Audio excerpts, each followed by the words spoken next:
What are some of your initial feelings going into tomorrow? I am excited.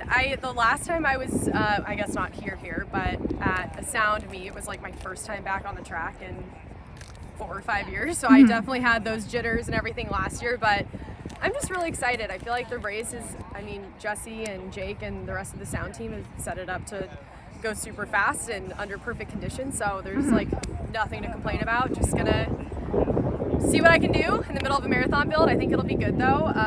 I've been focusing a little bit more on speed than I usually would, so I'm actually really excited to see what happens. What would a successful day look like for you tomorrow night? Oh gosh, I'd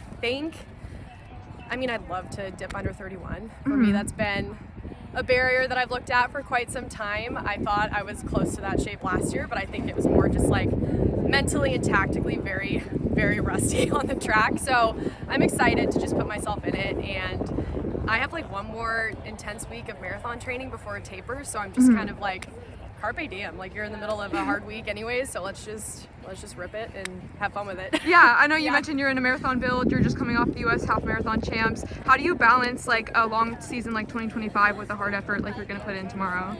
That's a good question. I was coaching myself up until November of last year, and I realized I started putting pen to paper, figuring out this year, and I'm like, okay, I'm gonna run an indoor 5K, a half marathon on the roads, a 10K on the track, and then a marathon after that. I have no idea how to coach myself maybe for 2 of those things, but yeah. So I started working with my coach now. His name's David Roach, and I feel like he has a really good perspective on the whole year. This, of course, the races I've done this year leading into Boston are for Boston prep, and more focusing on it from a curiosity perspective and attributing very specific goals to each race versus just putting all the pressure on every single race I'm doing. So, and I feel like it's helped. I go into a race focusing on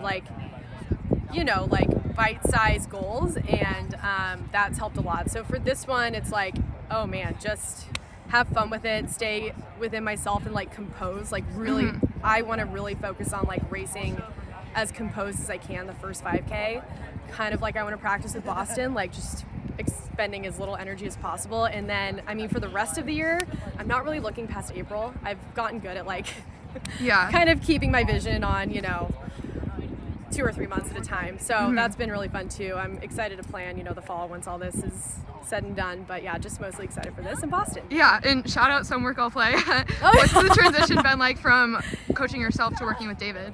It's been great. I feel like I did a lot of what I enjoy and like what gives me confidence up until New York. And then I think New York, I didn't feel as good as I wanted to going into that. And I'm like, damn, I have nobody else to blame but myself. But I had so much fun, like running within myself and just doing what brings me joy, because I think for so long running was just, it was hard for me. But now he's so positive, and honestly I'm like, that's what I want in my career. Somebody who's gonna like lift me up and you know, really test me when I need it. Like there's been 2 or 3 workouts where I'm like, I don't know if I can do this right now, or if this is in my wheelhouse, and it turns out that it was, but like I would have never written that workout for myself. So he's been like pushing me, but like so encouraging along the way. So it's been great. And obviously like every Tuesday I have, you know, 80 minutes, 90 minutes of podcasts to keep me company on my Tuesday run. So yeah, he's a wealth of knowledge. So I'm looking forward to learning more from him. Yeah. Awesome. And I know you're back to being a professional now, and you mentioned you use the microphones for your job. Are you still working part-time, or what's... I am. Yeah, yes, I'm a full-time executive director of a nonprofit back home. We focus on foster youth advocacy,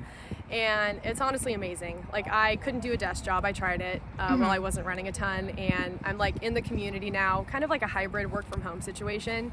So it's honestly perfect for me. I love my runs. It's like the best part of the day, but I also love to like shut it off and like go to work and do something else with my brain after. So it's honestly been the best mix. Yeah. There's like a good synergy between the two. Yeah. Awesome. Well, that was all my questions. Thank you so much, Jess.